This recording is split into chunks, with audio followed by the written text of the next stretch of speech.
Really, Keppy is a very simple person. Keppy is a fun-loving person. And if you walk with him once, you will always want to walk with him again. Let's talk about Keppy as my boss.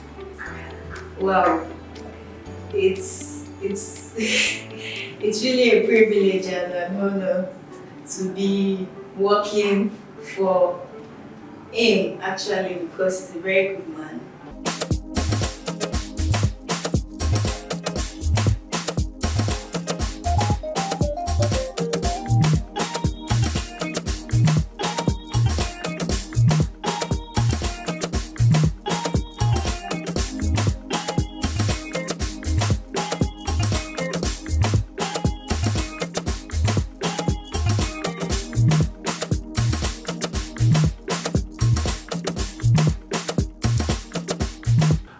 It's quite unconscious, but you know, we have those traditional dances, we have culture in terms of storytelling and stuff like that. And lots of us are planking off that background, where we're used to transiting from being who we are into various characters. We do this differently, where we sing, how we dance, with the masquerades and so on and so forth. So most African actors just readily slide in and out of various characters they tend to portray. Then with a bit of polishing, they get better than most. And that's why it's easy for us here and other people sometimes, instead of appreciating it, they attack us to say things like, how can you do 5 movies back to back? How can you jump in and out of characters that easy? But they're forgetting that we're that dynamic as a race. Africans, we're that dynamic as a race. You'd find one street kid giving you several impressions. He will slide in from patois to proper English and you know, we do this all the time. We make fun of English, you know, corrupted by our local languages and so on and so forth. So those little things people don't seem to realize is some art form. And then the other qualities, like I captured a bit without headlining them. Every actor is supposed to be sensitive to his environment. For instance, you walk by and you see a madman on the street. So other people who are not that way inclined, the guy is a nuisance to us as actors. That's a source of material. The way the conductors behave in buses, the way the drivers drive, the way the market women behave, the way doctors portray themselves in real life situations and nurses. They're just raw materials for us. And then we can tweak it according to what the script prescribes. So it's easy for us because we live honestly within our environment. And then you know, Tony, because you were there when we first started out, that for most parts, almost 100% of the movies we were doing from inception were narratives. So we were mimicking the events that had happened. You know, and most of us lead through those experiences. We're not prescribing situations where you get 5 minutes response from the police or from medical services or from wherever. We were portraying real life experiences that we had encountered, where you had to wait or where you had to almost die before some kind of rescue. So we just slide in and out of those situations because we encountered them readily.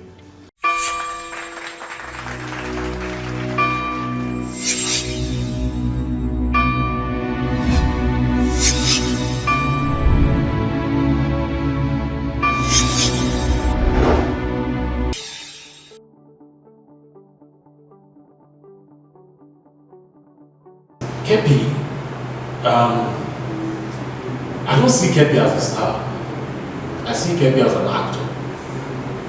And I'll explain what I mean. Stars, they have their time. Probably they reign for 2 years, 3 years, 5 years, maximum 10 years, and they lose their value. But I said I've watched Keppy since I was a kid. Keppy till tomorrow is still a relevant actor.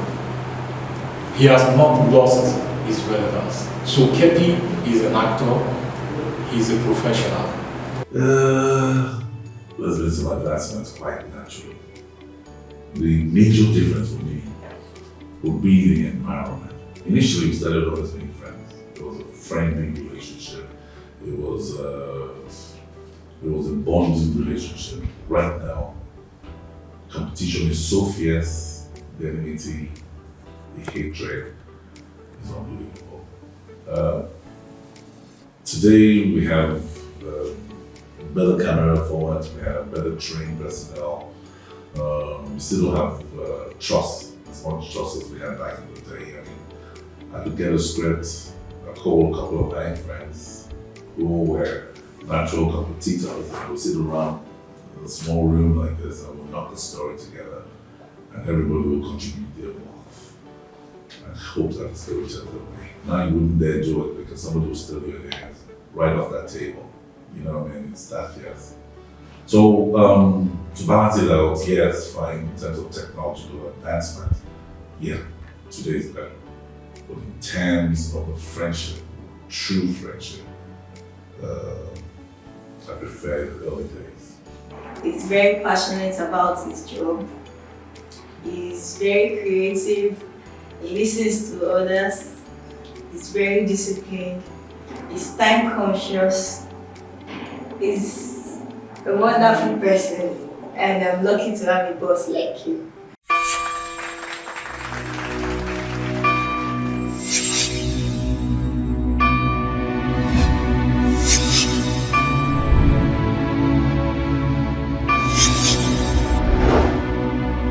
I think not. You know, in life, we're meant to be processed through particular experiences. So you either come out stronger and better, or I don't know, maybe you just, I don't know to them, but definitely not. I don't regret anything. You know what I'm saying? I try not to.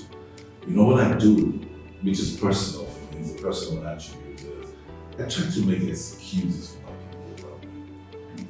So that when I can't take it any longer, I know I have to distract myself that far enough to react. So I don't regret. I try not to regret. So I'm not going to do anything to change the past. Actually appreciate someone being an actor and not being a star. Because stars have expiring date, actors do not. They do not have expiring dates.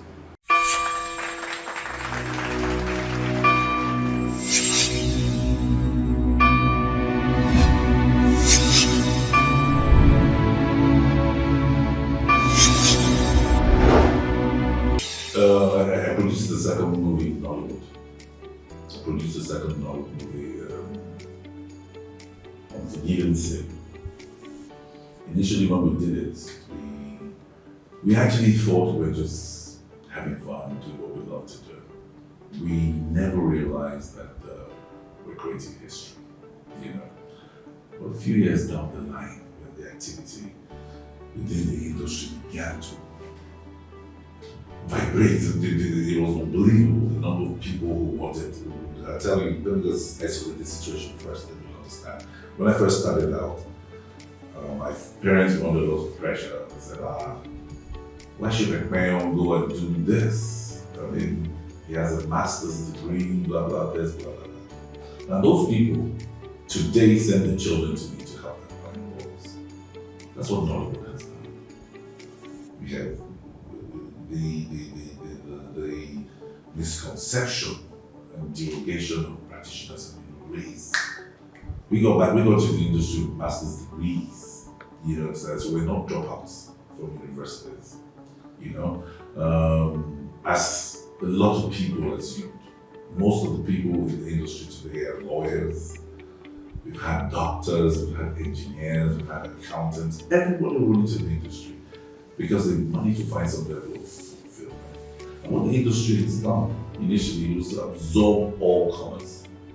So we managed to provide jobs for that number of graduates from theatre arts department, from that number of interest. The industry absorbed that.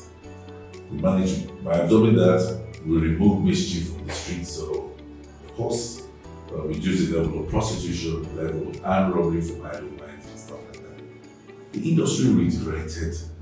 Some level of social re-engineering occurred within it was rather unconscious while it was happening. It's right now with benefit of hindsight that we can actually see that we managed to stabilize the country. We managed to midwife the country through really difficult times.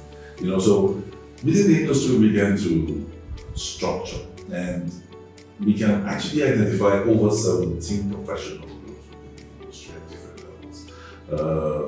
I remember those years when we used to write proposals, we would say things like the industry has supported local talk shows, which was true. Because back in the day, you would have talk shows talking about Nollywood and things on nearly every terrestrial channel that you can imagine. We also helped all the sensational magazines go.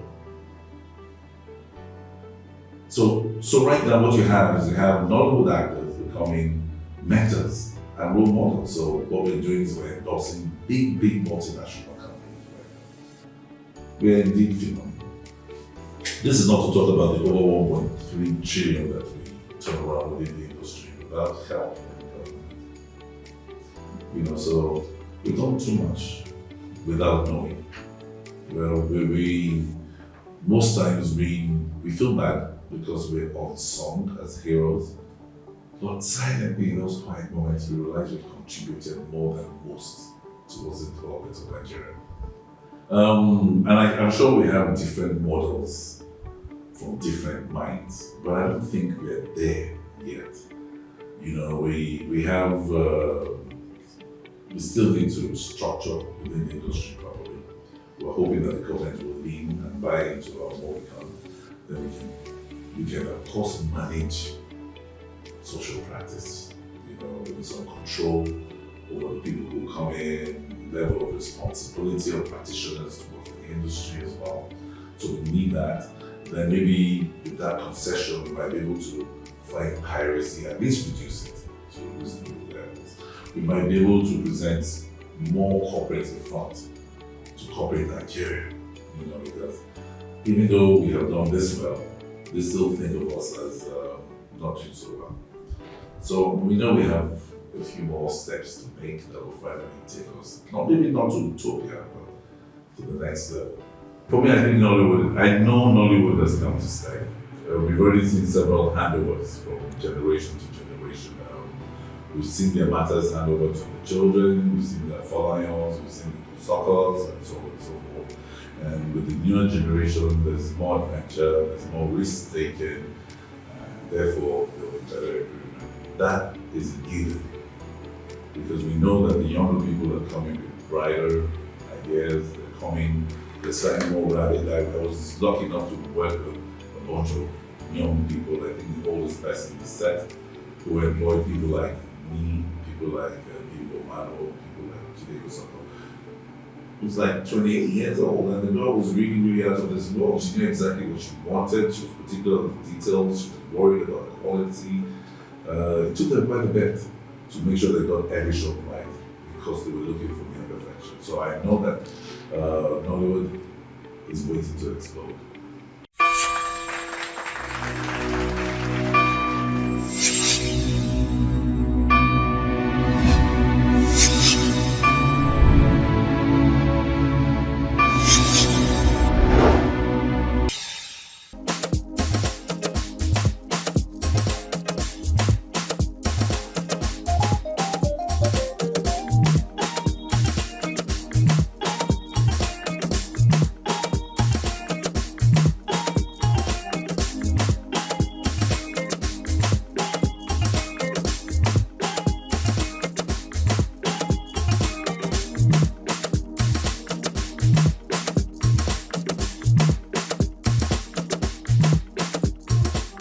Down. Ladies and gentlemen, I'm really excited, as you can tell. Thank you very much for coming. You just made my day. I'd like us at this point to please top your glasses. And my sweetheart, you're my life.